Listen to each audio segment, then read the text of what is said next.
Sivaya Nama Tiruchitrambalam.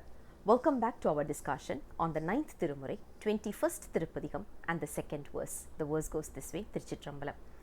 தம்பானை Sai பற்றார் என்னும் மோது சொல்லும் எம்போல் வார்க்கில்லாமை என்னளவே அறிந்தொழிந்தேன் வம்பானார் பணியுகத்தே வழியடியேன் தொழில் இறையும் நம்பாய் காண் திருத்தில்லை நடம் பயிலும் நம்பானே. திருச்சிற்றம்பலம்.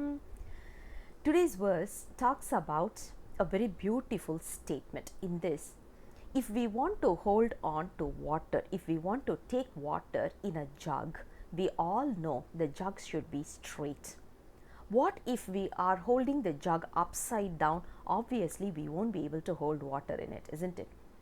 Similar, this is taken as an analogy or a metaphor here to say this verse comes as an emotional outburst from the saint, but we have to take it from our point of view, because even today we are talking, we are facing these situations when someone is going through a, when we do something good or we are doing some services to God and we are going through some turmoil, whereas someone who's disturbing us is going through a good life, we always get a bit demotivated. We go back to God and say, why are you doing this? I'm innocent and I'm working for you and I have so much of an devotion for you, but why are you making me struggle whereas the other person is happy and peaceful?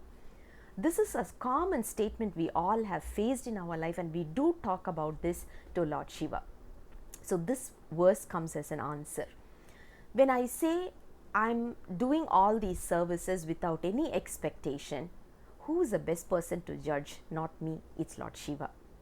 I don't know if I'm a very new devotee or I have been a devotee for ages together, because I don't know what I was in the previous life, right?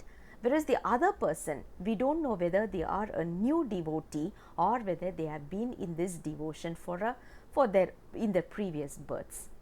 When we say the other person, when they are doing something like only 20% or 30% of what I do, but you are acknowledging that versus you're not acknowledging me, it's a simple blame on Lord Shiva, because he knows exactly what we are up to and he knows exactly what they are up to as well.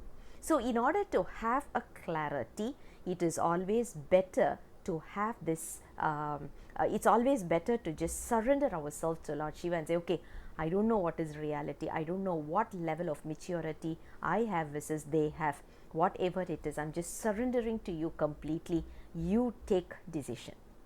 It's as good as I'm going to be a jug which is going to be straight, so you fill up water, it is up to you. And I don't want you to hold it upside down, which means you don't put me into a turmoil that I get into a guilty feeling or I get into a confused state. Rather, you decide what is good for me. This kind of a surrendering approach is the best when we talk about elevating ourselves spiritually. That is what verse number 2 talks about. I'll come back again with the next verse very soon. Until then, Sivaya Nama Tiruchitrambalam.